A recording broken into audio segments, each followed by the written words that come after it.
Assalomu alaykum qadrli yurtdoshlar, Texnostar YouTube kanalida quyosh panellari mavzusi bo'yicha turkum videolarimizni davom ettiramiz. Oxirgi chiqargan videomizda Mijoz otaxonning gaplariga ko'pchilik ishonmadi. Bildirilgan fikrlar orasida natijalar bilan o'rtoqlashing, qayerlarda obyektlar o'rnatilgan joylarga borib ko'rsak bo'ladimi, egalar bilan gaplashsak bo'ladimi degan savollar tug'ildi ko'pchilikda. Biz bugun ushbu savollarga javob berish maqsadida o'rnatilgan obyektlar, fevral oyida o'rnatilgan obyektlar bo'yicha hisobotni sizga taqdim qilamiz, natijalar bilan o'rtoqlashamiz. Qanday panel o'rnatildi, qayerga o'rnatildi, necha kilovat o'rnatildi va kunlik iste'molda qancha beryapti.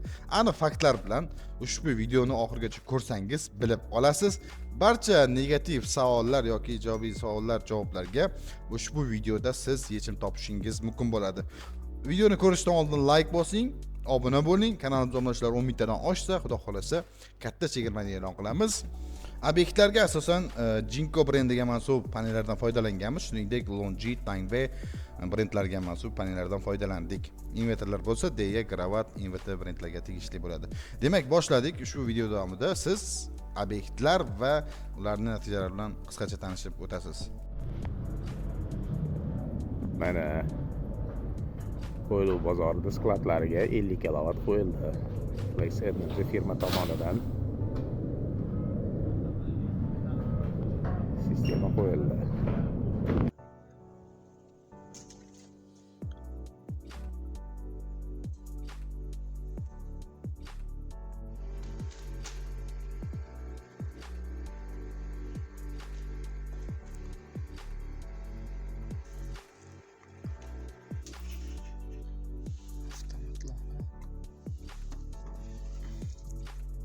Smart uçacak.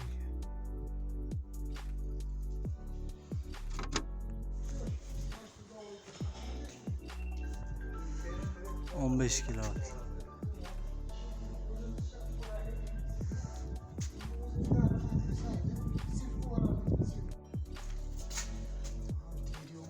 Endi buni qarang 8,5 Kilowatt. kilovat beryapti.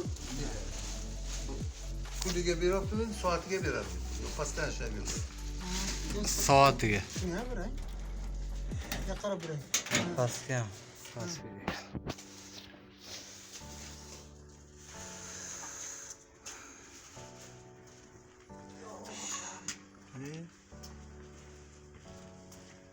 Alaykum. Flex Energy kompaniyasi tomonidan Qarshi shahriga 10 kilovat 10 grid, ya'ni sitvoy sistemasi o'rnatib berildi. Flex Energy 50 kilovat sistemasi sitvoy.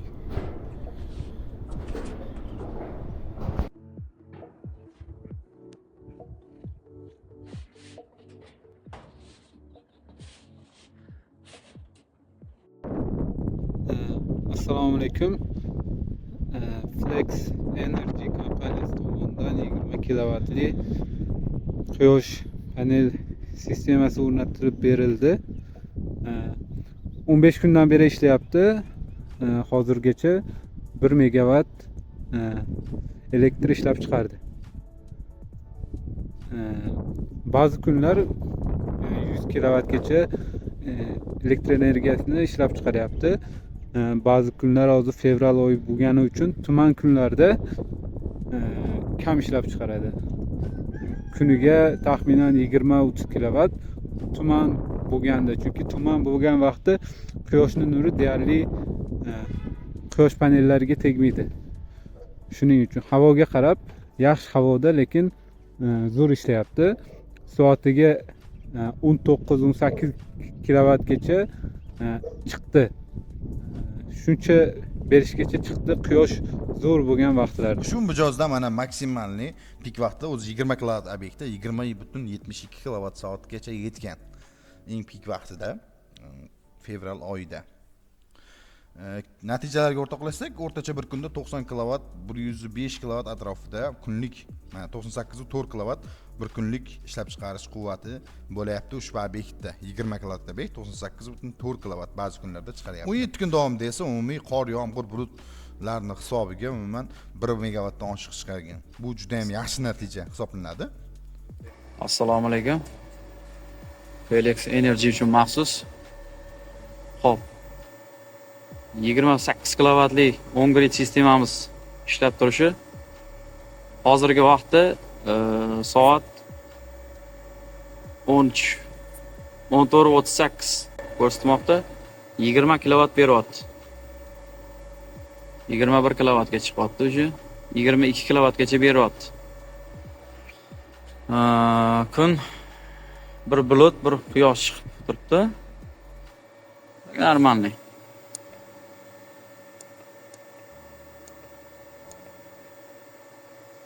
Yetmish 8 kilovat. Bugungi kunga bergan. Почти 10 kun bo'lgan bo'lsa 1200 kilovat sotgan. Hop, shitamiz. Yerda haydalib qo'yilgan DC avtomat и uzib. 80 ketyapti mana. Wi-Fi'larimiz hammasi ishlayapti.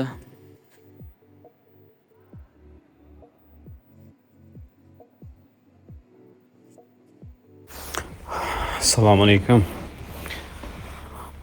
Quyosh panellarini qo'ydirish ideyasi avvaldan bor edi.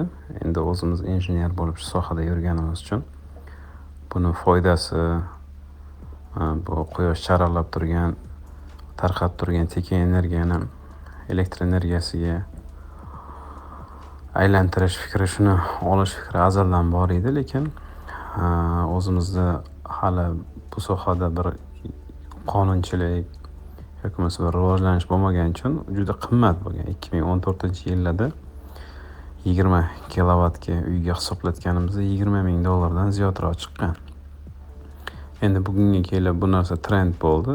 Davlat tarafidan ham yaxshi imtiyozlar berilgandan keyin buni qo'yish juda ham foydali bo'lib qoldi.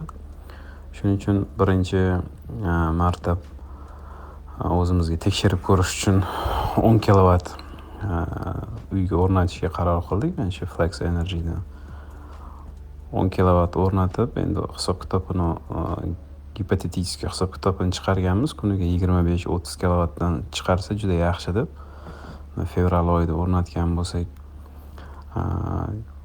90-80% kunlar bulutli, yomg'ir, qor aralash kunlar bo'ldi. Shunda ham o'rtacha 30 kilovat ishlab turibdi. Quyosh chiqqan kunlari 60 gacha chiqardi 10 kilovatimiz. Bu juda yaxshi показательda. Juda yaxshi ko'rsatkich. Uni ketidan keyingi uyga birdaniga 50 kilovat bosib yuborildi. Agar hisoblab ko'rganimizda 2,5-3 yilda o'zini oqlab ketyapti birdaniga, undan keyin foydada. Shu fikrimiz, imkoniyat bo'lsa, imkoniyat yetgan kilovatni o'rnatib yuborish kerak. Buni o'ylaydigan, qoplaydimi, qoplamaydimi, foydalimi, foydasizmi degan joyi yo'q. Albatta foydali bo'ladi. Yana qo'shimcha passiv foyda keltirib turadigan bir kichkina biznesdek gapda, ishlaydigan, biron joyda ishlaydigan odamga eng tinchi shu. O'rnatib qo'yadi, yana qo'shimcha 1-2 so'm ro'zg'ori kelib turadi. O'rnatgan kilovatiga qarab. Gap isboti bilan bo'lish uchun mana Headbuilding Mobile'dan statistikani olib jo'natdim. 708 kilovat o'zimiz iste'mol qilganmiz tarmoqdan. O'zimiz chiqarganimiz 344 kilovat. 344 kilovatini davlat olgan va holanki invertorimiz 482 kilovat energiya ishlab chiqargan. Screenshotlarni qilib jo'natyapman programmaning ichidan. Mana eng energiya past ishlab chiqargan kuni 2 kilovatmi, 3 kilovat ishlab chiqardi. Bu qor yog'gan kuni, o'sha kuni kun bo'yi panelimiz usti qor bilan qoplangan edi. Shunda ham 2 kilovat energiya olganmiz. Qolgan mana 30 kilovat atrofida bo'lgan kunlar juda bulutli, yomg'ir bo'lgan, umuman quyosh chiqmagan. Quyosh chiqqan kunlari 50 kilovatdan kam olmadik. 4 kungina quyosh chiqdi xolos, fevral oyida. 52, 54, 56, 63 kilovatdan energiya oldik. Grafikda birdaniga o'sha D invertorlarni Solarman Smart programmasidan nimani statistikani olib ham tashlab qo'yaman, bemalol ko'rish mumkin. Bu narsa bir ertak aytib ishontiriladigan narsa emas. Hamma narsasi fakt bilan head billing ilovasida ham o'zini invertida ilovasidan ham ko'rib tursa bo'ladi onlayn. Har bir daqiqasida yangilanib turadi informatsiya. Head billingniki har kuni bir sutkada bir marta kun tugagandan keyin yangilanadi.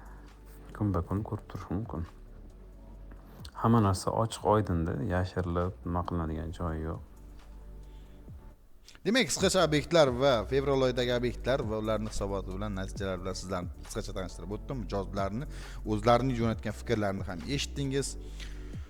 Demak, biz ko'plab fikr va talablardan keyin Telegram kanalimizga obyektlarni, o'sha qo'yilgan obyektlar bo'yicha lokatsiyasini va obyekt egasining telefon raqamini va natijalar boshqa telefon nomerini va lokatsiyasini berishni xohlamagan mijozlarimizni natijalar skrinshotini biz Telegram kanalimizda qo'yib borishni yo'lga qo'yamiz. Opsiyada Telegram kanalimizga link bor.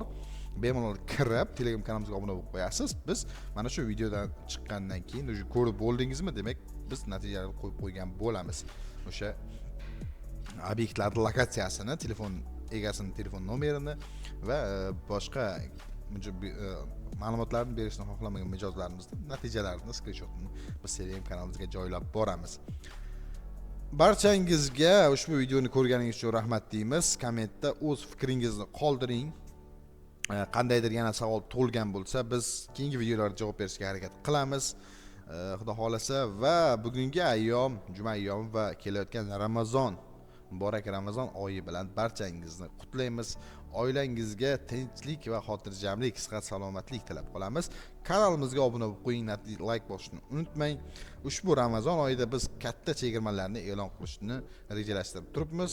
Shuning uchun kanalimizga obuna bo'lib qo'ying, Telegram kanalimizga kirib, agar sizda hali ham ishonchsizlik bo'layotgan bo'lsa, kirib egalarining nomeriga telefon qilib yoki lokatsiyasiga borib ko'rib, ushbu quyosh paneli fotoelektr stansiyasini borib ko'rishingiz mumkin bo'ladi. Barchangizga rahmat, salomat bo'ling. Aloqa uchun nomerlarimiz 90lik 810 64 40, 91lik 013 14 44, 91lik 012 24 44, 20lik 000 90 raqamlariga aloqaga chiqib buyurtma berishingiz yoki qo'shimcha qandaydir savollaringizga javob topishingiz, ma'lumot olishingiz mumkin bo'ladi. Telegram kanalimiz, Telegramdan Flex Energy pastga uz deb izlasangiz chiqadi albatta. Yana ham ana shu videoda opsiyaniyasida biz linkini katta qilib qo'yganmiz. Bemalol kirib ustiga bosib Telegram kanalimizga obuna bo'lib qo'ying. Aytganimdek, yuqorida videoda aytilgan ma'lumotlarni biz joylab qo'yamiz. Sog' salomat bo'ling. Barchangizga rahmat. Like bosishni, obuna bo'lishni unutmang.